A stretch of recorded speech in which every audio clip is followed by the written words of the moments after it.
Welcome back everyone. So বন্ধুরা, গত পর্বে আমরা আমাদের এটার ডেমোটাকে দেখেছিলাম। সো আজকে আমরা যে বিষয়টা দেখবো সেটা হচ্ছে আমরা এটা শুরু করার জন্য ওয়ার্ডপ্রেসটা কি করে ইনস্টল করতে পারি। আমরা সবাই জানি যে ওয়ার্ডপ্রেস কি করে ইনস্টল করতে হয়, তাও আমি আবারও দেখিয়ে দিচ্ছি। সো অ্যাট ফার্স্ট আপনারা জ্যাম্পটাকে অন করে নেবেন। জ্যাম্প আমি দুটোকে অন করে নিয়েছি। এরপর আমি আমাদের এইচটি ডক্স এর ভেতরে যাচ্ছি। এরপর আমি ওয়ার্ডপ্রেসটাকে আপনারা ডাউনলোড করে নেবেন wordpress.org এ গিয়ে সিম্পলি এখানে যদি লিখেন ডাউনলোড ওয়ার্ডপ্রেস ওয়ার্ডপ্রেস, এরপর দেখতে পাবেন যে এরকম একটা লিংক পাবেন গেট ওয়ার্ডপ্রেস। এই যে এখান থেকে আপনারা এটা চাইলে ডাউনলোড করে নিতে পারবেন। ওকে, সো সিম্পলি এখানে ক্লিক করে ডাউনলোড করে নেবেন। আমি অলরেডি ডাউনলোড করে রেখেছি। এরপর বন্ধুরা সিম্পলি আমি আমার ডাউনলোড করা ফাইলটাকে এখান থেকে নিয়ে আসি কপি করে। দেন আমি ওটাকে আমাদের এইচটি ডক্স এ এনে পেস্ট করে দিই।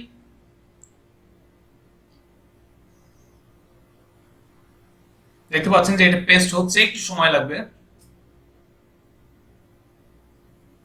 এরপর বন্ধুরা দেখতে পাচ্ছেন যে এটা এখানে কপি হয়ে গিয়েছে। এরপর আমি এটাকে কাজ করি, এটাকে রিনেম করে দিই। দিয়ে দিই WooCommerce আন্ডারস্কোর থিম। আমি এর আগে দিয়ে দিই আমাদের থিমের নামটা ইজিয়ার হবে, ইজিয়ার আন্ডারস্কোর WooCommerce থিম। ওকে, সো এটা এখানে থাকছে। এরপর আমি সিম্পলি আমাদের ব্রাউজারে যাচ্ছি। ব্রাউজারে গিয়ে আমি নতুন একটা ট্যাব নিয়ে এখানে লিখবো লোকাল হোস্ট স্ল্যাশ আমাদের এই ফোল্ডারটার নাম। আমাদের ফোল্ডারটার নাম কি? ওকে, সো সিম্পলি কপি করছি loc localhost slash and then এখানে আমি এটা পেস্ট করলাম। এটা লোড হতে থাক, সেই পর্যন্ত আমরা এখানে আমাদের পিএইচপি মাইডমিনে গিয়ে ডাটাবেস ক্রিয়েট করে আসবো। আমরা সবাই জানি যে ডাটাবেস কেন ক্রিয়েট করতে হয়। সো সিম্পলি এখানে যাচ্ছি, এটা লোড হচ্ছে। এখানে দেখতে পাচ্ছেন যে আমাদের ওয়ার্ডপ্রেসটা লোড হয়ে গিয়েছে। এরপর এখান থেকে ল্যাঙ্গুয়েজ সিলেক্ট করতে বলছে, আমি এখান থেকে ইংলিশ সিলেক্ট করছি। এরপর কন্টিনিউ ক্লিক করছি। এরপর সিম্পলি আমাদের কাছে বলছে যে আমাদের পরবর্তী স্টেপে ডাটাবেস নেম লাগবে, ডাটাবেস ইউজার নেম লাগবে, ডাটাবেস পাসওয়ার্ড লাগবে, ডাটাবেস হোস্ট লাগবে এবং কি টেবিল প্রিফিক্স লাগবে যদি প্রয়োজন, যদি দরকার হয়। সো আমি সিম্পলি এখন যে কাজটা করছি সেটা হচ্ছে লেটস গো তে ক্লিক করছি। এরপর আমরা ডাটাবেসটি ক্রিয়েট করে আসি। দেখতে পাচ্ছেন যে আমাদের পিএইচপি বা মাইডমিনটা চলে এসেছে। এরপর আমি সিম্পলি ডাটাবেসে ক্লিক করছি। এরপর এখানে আমি ডাটাবেসের নামটা দিব। আমি এখানে নামটা দিয়ে দিই, এই ফোল্ডার নামটা আমি কপি করে নিয়েছি এবং কি এখানে প্রথমে ডিবি লিখে এরপর আন্ডারস্কোর এন্ড দেন এখানে নামটা দিয়ে দিলাম। ওকে, সো এরপর আমি ক্রিয়েটে ক্লিক করি।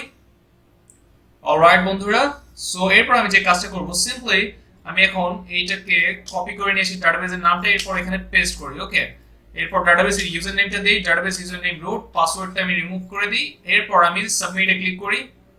অলরাইট, দেখতে পাচ্ছেন যে পেয়ে গেছে। Okay, run installation and then এখানে আমাদের সাইটের নাম দিয়ে দিই। আমি দিয়ে দিই ইজিয়ার, EISER e commerce COMMERC theme. Okay, theme. এরপর আমি এখানে সিম্পলি আমাদের ইউজার নেমটি ইউজার নেমই থাকছে। আপনি চাইলে এটা চেঞ্জ করে দিতে পারেন অথবা আপনি ইমেইলও দিতে পারেন।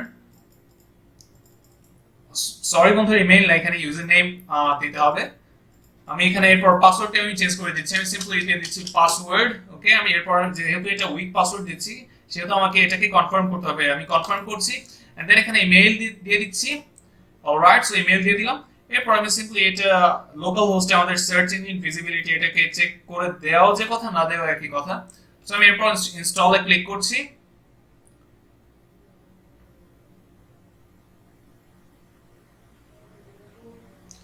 সো দেখতে পাচ্ছেন যে এটা ইনস্টল হচ্ছে, একটু সময় লাগছে যেহেতু আমরা লোকাল হোস্টে কাজ করছি।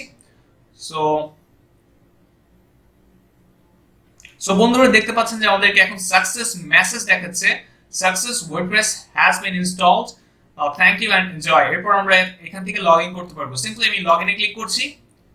এরপর আমি ইউজার নেমটা ইউজার নেম দিচ্ছি। এরপর আমি এখানে পাসওয়ার্ডটা দিয়ে দিচ্ছি, পাসওয়ার্ড। এরপর লগ ইন। আপনাদের এগুলো কিন্তু প্রথমে ফাঁকা থাকবে। ওকে, আমি যেহেতু ব্রাউজারে সেভ করে রেখেছিলাম এই কারণে এটা এখানে ডিরেক্টলি পেয়ে গেছে। ওকে, সো দেখতে পাচ্ছেন যে আমাদের এটা কিন্তু চলে এসেছে, ওয়ার্ডপ্রেসটা সাকসেসফুলি ইনস্টল দিয়েছি। এখন যদি আমাদের সাইটটা দেখি যে কেমন দেখা যাচ্ছে, সরি একটু সময় লাগছে এটা। এখন ভিজিট সাইটে ক্লিক করি। দেখতে পাচ্ছেন যে এখন চলে এসেছে, আমাদের ওয়ার্ডপ্রেসটা সাকসেসফুলি ইনস্টল হয়েছে। এরপর আমি সিম্পলি যে কাজটা করবো সেটা হচ্ছে আমি সেটিংস থেকে কয়েকটা বিষয় চেঞ্জ করে দিব। একটা প্রথম বিষয়টা হচ্ছে পারমালিঙ্কস, এগুলো চেঞ্জ করলেও হয়, না করলেও আপনি পরেও চাইলে করতে পারতেন। এরপর আমি এটা এখান থেকে পোস্ট নেম দিয়ে দিব, এরপর সেভ চেঞ্জেসে ক্লিক করছি। ওকে, সো বন্ধুরা এরপর আমি যে কাজটা করব সেটা হচ্ছে আমাদের এই ইউজার থেকে ইওর প্রোফাইলে যাই, দেন এখান থেকে এটার লুকটা একটু চেঞ্জ করে দিই ড্যাশবোর্ডের। ওকে, মিডনাইট দিয়ে দিলাম, এরপর আমি আপডেট প্রোফাইলে ক্লিক করছি। ওকে, সো দেখতে পাচ্ছেন যে আহ, আমাদের এটা এখন এরকম দেখাচ্ছে, সো সুন্দরই দেখাচ্ছে।